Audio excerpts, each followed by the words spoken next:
Bom dia, boa tarde, boa noite. Eu penso que ninguém, em sã consciência, pode ter dúvida de que quanto mais dura for a pena, quanto mais iminente a possibilidade do castigo, menor é o interesse que o crime suscita. Por outro lado, quanto mais remota for a possibilidade de prisão, quanto mais ela puder ser jogada, mesmo no caso de ser o criminoso apanhado com a boca na botija, quanto mais remota for a sua possibilidade de prisão, principalmente em crimes de corrupção, maior será o montante da corrupção que vai ser tomado e aquinhoado pelo corrupto, pelo criminoso.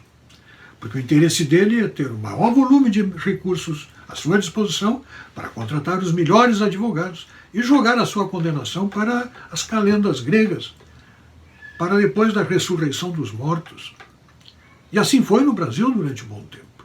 E o período em que isto vigeu, que foi entre o ano de 2009 e 2016, o Brasil viveu o período de maior corrupção da história universal.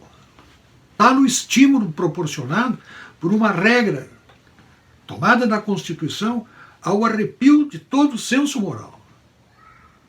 Ao arrepio de todo o senso moral. E tão feia ficou a situação, tão grave, que o Supremo, em 2016, reviu a decisão de 2009 e voltou a estabelecer o cumprimento, a possibilidade de cumprimento de pena após a condenação em segundo grau.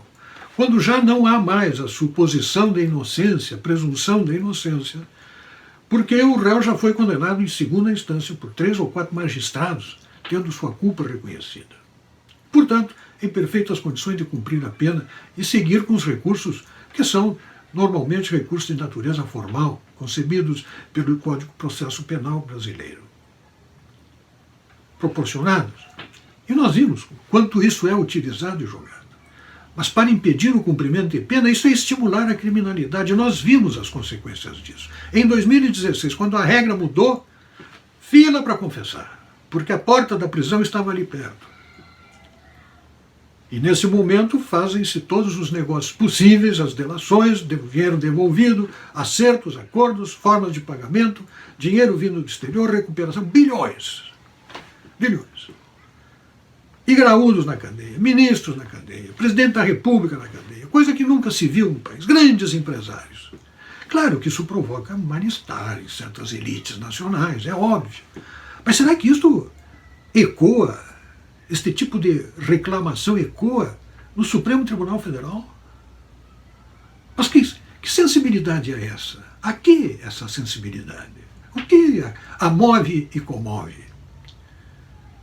A que se atribui aquela agitação quase frenética de alguns senhores ministros, defendendo suas posições, suas convicções? São elas realmente de natureza técnica e moral? Porque num placar de 6-5, certamente há sobradas razões técnicas, e razões éticas e razões jurídicas.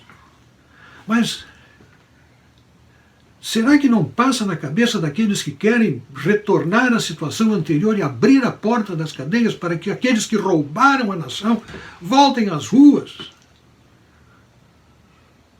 É muito. Não há como negar o quanto isso é perverso para um país que acreditou que estava tomando jeito, que as coisas estavam sendo levadas a sério, que havia uma decisão de combater a corrupção, de pôr ordem na casa, de acabar com a roubalheira. A nação acreditou. A nação teve esperança, a nação festejou. Estamos agora assistindo preliminares de um ato que pode ser trágico exatamente para esta expectativa, frustrando a nação, jogando a expectativa e a esperança nacional no chão.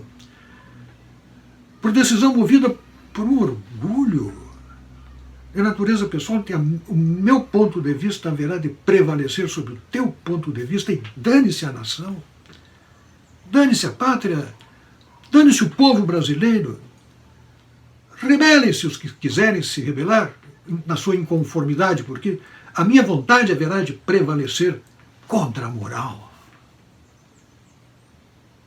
contra a moral nacional. Mas que feio isso, senhores. Que feio isso, senhoras. É tão exótica essa conduta, é tão difícil de entender. O tamanho dessa vaidade, desse orgulho, esta presunção, é tão incompatível com o sentimento nacional, tão agressivo ao sentimento nacional, que não há como não suscitar gravíssimas suspeitas.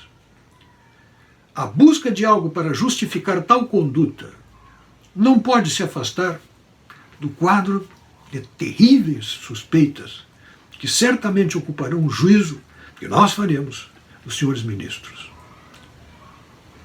Pensem nisso. Meu nome é Percival Pugina.